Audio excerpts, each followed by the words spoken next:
আজ আমি তোমাদের সাথে শেয়ার করব আমার নতুন পথ চলার প্রথম দিন। সকাল সকাল বেরিয়ে পড়েছিলাম, মানে 7টার সময় বেরিয়ে পড়েছিলাম। আমার বরমশাই আমাকে নামিয়ে দিতে যাচ্ছিল চাপাডাঙ্গায়, ওখান থেকে বাসে করে তারপর যাব ট্রেনে।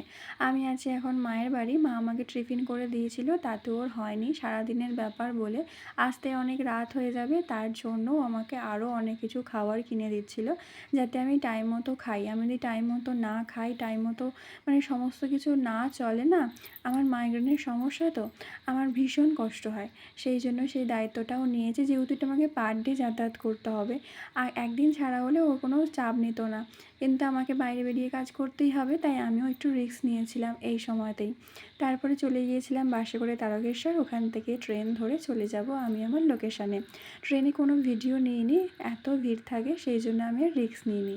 তারপরে চলে গিয়েছিলাম ম্যামের স্যালনে। ম্যামের স্যালনের পাশেই কিন্তু ম্যামের নতুন একটা একাডেমি হয়েছে, তো সেখানেই আমাদের আজকে ক্লাস ছিল। তো সবার সাথে গিয়ে প্রথমে আলাপ করে নিই। আলাপ করে নেওয়ার পর স্যার আর ম্যাম পুরো ডট টাইমে আমাদের ক্লাসটাকে শুরু করেন। এত ভালো ম্যাম, এত ভালো স্যার, বলে বোঝানো যাবে না। আজ অনেক কিছু শিখতে পেরেছি যেগুলো আমি আগে জানতামই না। এত ভালো লেগেছে ক্লাসটা করে, ধারণা করা যাবে না।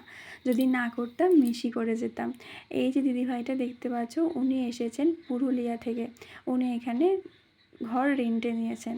উনি বিস্কুটগুলো আমাকে দিয়েছিলেন, টিফিন শেয়ার করে আমরা সবাই খেয়েছিলাম।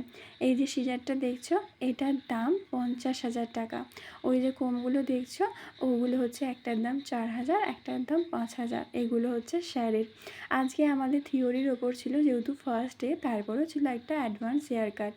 এত ভালো শিখেছি, এত ভালো মানে বলে বোঝানো যাবে না।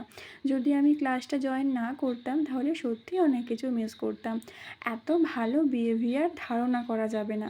তোমাদের সাথে পার্ট পার্ট করে অনেক ভিডিও শেয়ার করব, তোমরা আমাকে একটু ফলো করে রাখো। কেননা রোজের রোজ ভিডিও আমি এবার শুরু করেছি, যেহেতু দিতেই থাকবো। ট্রেনের ভিড়টা খালি দেখো রাত্রিবেলা, তবু একটু ফাঁকা হতে আমি নিয়েছিলাম একটুখানি ক্লিপ। আমি চলে এসেছিলাম চাপাডাঙ্গায়, ওখান থেকে আর গাড়ি চলে না, তার জন্য বোন আমাকে আনতে চলে গিয়েছিলো রাত্রিবেলায়। তো যেহেতু পার্ট পার্ট করে তোমাদের ভিডিও দেবো, একটু ফলো করে নিও, লাইক করো, কমেন্ট করো। দেখা হচ্ছে নেক্সট ভিডিওতে। টাটা।